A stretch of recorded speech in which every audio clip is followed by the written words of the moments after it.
Okay, and then has it been very profitable since you started?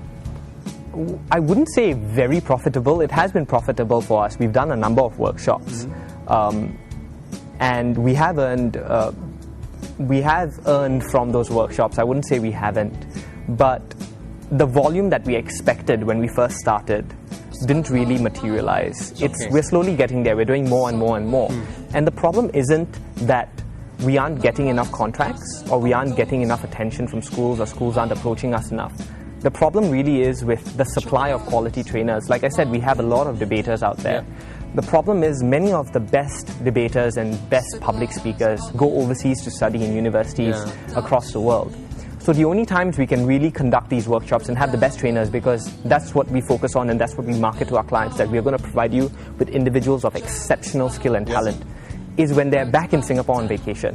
And those periods are really from... It's very whimsical to catch them on the right period. That's right. It's August to October, December. So it's usually in these timeframes that we organize most of our workshops. We do some smaller ones during other periods of time throughout the year, but they're not at the same scale, or we don't really do that many, because reputation means everything, especially when you're in the educational sector, and Singapore being so small, we'd rather so we'd rather not do a workshop and reject a potential proposal rather than risk our reputation by providing trainers that we feel can't live up to what we're marketing to our clients. Okay, so how, what other business initiatives have you started? You're telling me something about the NGO and all yes, that's right. We're trying to get off the ground this educational dialogue called TED, Technology, Education and Design. I believe it was started in the United States, in California, in which what they do is they get a plethora of people from every single walk of life, working in various industries. All of these individuals are pioneers, people like Al Gore for global warming, Bill Gates for the Gates Foundation and philanthropy work, and all sorts of people from all areas of life come down to a central venue and to a public audience deliver talks lasting no longer than 20 to 30 minutes on the latest developments in their fields, in their industries. So what it does is that it enlightens everyone about a new area or exposes them to something that they weren't previously exposed to, making the knowledge that you have more widespread, more diverse, and making you a better global citizen.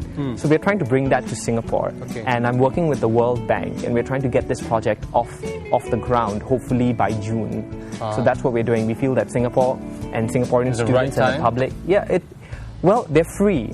So, and we know how we love free things over here, and since the talks are all free and open access to the public, we think that getting people in wouldn't be a problem, because as long as you find a talk or two interesting, you're more than welcome to come on down and listen to it. You stand nothing to lose. Okay, so how has the recession affected you in terms of your first business, the light bulb factory? We haven't been hit that badly, I must say. We have a number of contracts this year itself, despite the recession. What has affected us, though, is that schools seem to be scaling back on the volume of students that they want to send for these workshops, for instance, or are now more keen on bargaining about the prices that we set and having lower prices and lower costs per student. So it really depends on the school that we're working on. For instance, if we're working on with international schools, most of the fees for these workshops that we conduct are paid by the students, and it's not really by the students as well. It's usually by the parents who are expats, so the companies really front those bills. So these schools are more willing to pay the cost for the workshops and have their kids attend it. Whereas when you're dealing with government schools, perhaps that they've seen budget cuts or are unwilling to spend so much money on communication skills training, or are waiting for the next year or something like that. So perhaps it's of a lower priority to them, but we still do see some business coming in. Okay, how important do you think communication skills are to a student and an average Singaporean's life?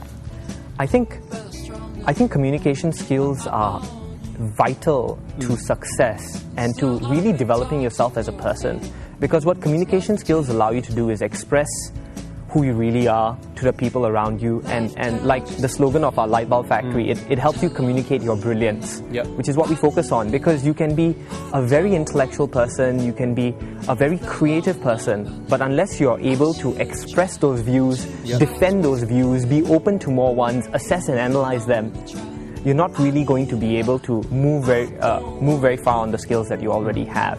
So what we provide you with and equip you with are those communication skills that help you reach out to other people and tell them what you're about, and be better people. And we see real positive results through this training. We see that, especially when we were working with like neighborhood schools, we see that the debaters or people who are interested in these skills or who sign up usually go on to do better for themselves. Many of them become top students, go to the best institutions, end up in great universities, or become brilliant business people themselves, become debate coaches themselves and help spread the knowledge around. Many debaters are scholars and industry leaders and movers, and so we see a good correlation between your ability to communicate effectively and the success you have in life and your social mobility in general. And I think it makes you a happier person because you don't feel frustrated but not being able to communicate what you really want to say to people around you. Makes you more confident.